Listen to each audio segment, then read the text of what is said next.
Doctor ortho, अब दर्द भी घुटने टेकेगा। नमस्कार, मैं रवि सिंह। स्वागत है आपका चैनल पर हरियाणा, पंजाब और हिमाचल में। हरियाणा सरकार ने एक ऐतिहासिक निर्णय लेते हुए राजस्व रिकॉर्ड से उन शब्दों को हटाने की प्रक्रिया शुरू कर दी है जो मुगल काल से चले आ रहे हैं। आम लोगों को तो इन शब्दों का मतलब ही नहीं पता होता। ये कदम जमीन से जुड़े मामलों में पारदर्शिता और सरलीकरण की दिशा में अहम माना जा रहा है। गौरतलब है कि जनवरी 2023 में हरियाणा के तत्कालीन मुख्यमंत्री मनोहर लाल ने रिटायर्ड आईएएस अधिकारी वीएस कुंडू की अध्यक्षता में वन मैन रेवेन्यू कमीशन का गठन किया था। इस आयोग का मुख्य उद्देश्य था राजस्व विभाग में प्रयोग होने वाले फारसी, उर्दू और अरबी शब्दों की समीक्षा कर उन्हें सरल हिंदी और अंग्रेजी शब्दों से बदलना था। करीब 30 महीनों के गहन अध्ययन और विश्लेषण के बाद रेवेन्यू कमीशन ने 900 शब्दों की सूची तैयार कर सरकार को रिपोर्ट सौंपी थी।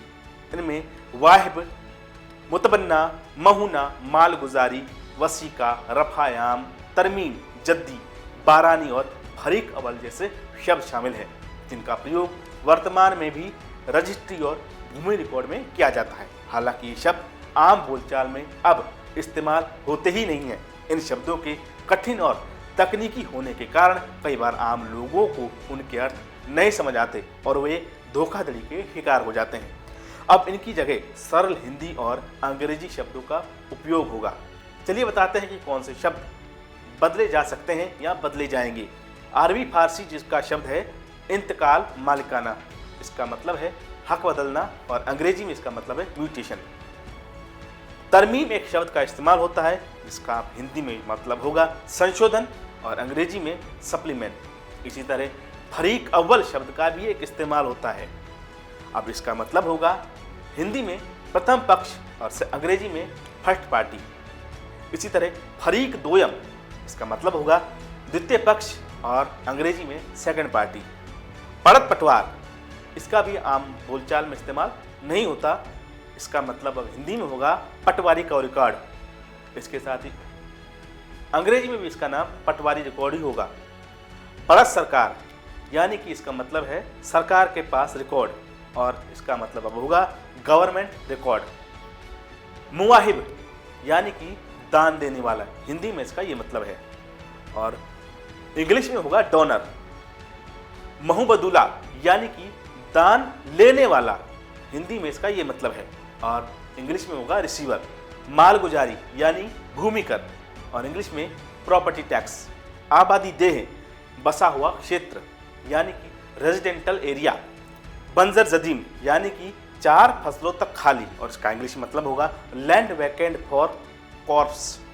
बंजर कदीम, 8 फसलों तक खाली भूमि, यानी कि लैंड वैकेंट फॉर 8 क्रॉप्स। सहदा, यानी कि 3 गांवों की जमीन के मिलान बिंदु पर लगा पत्थर और अंग्रेजी में होगा stone marking the meeting point of 3 villages. रफायाम, सभी के लिए रास्ता, पब्लिकली रोड। माना जाता है कि ये शब्द सबसे पहले मुगल शासक अकबर के वित्त मंत्री राजा टोडरमल ने भूमि राज्य व्यवस्था में शामिल किए थे।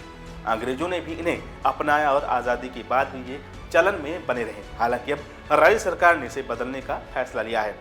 राजस्व विभाग ने सभी जिलों के उपायुक्त यानी कि डीसी को शब्दों की प्रारंभिक सूची भेजकर उनसे प्रतिक्रिया और सुझाव मांगे थे।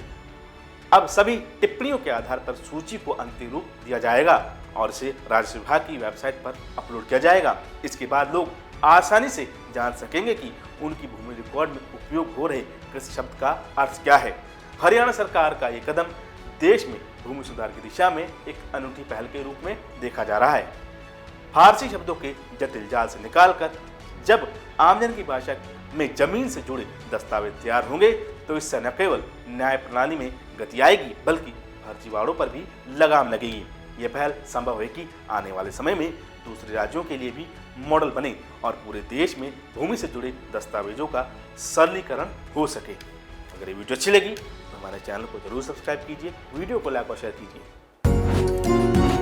डॉक्टर ऑर्थो, अब दर्द भी घुटने टेकेगा।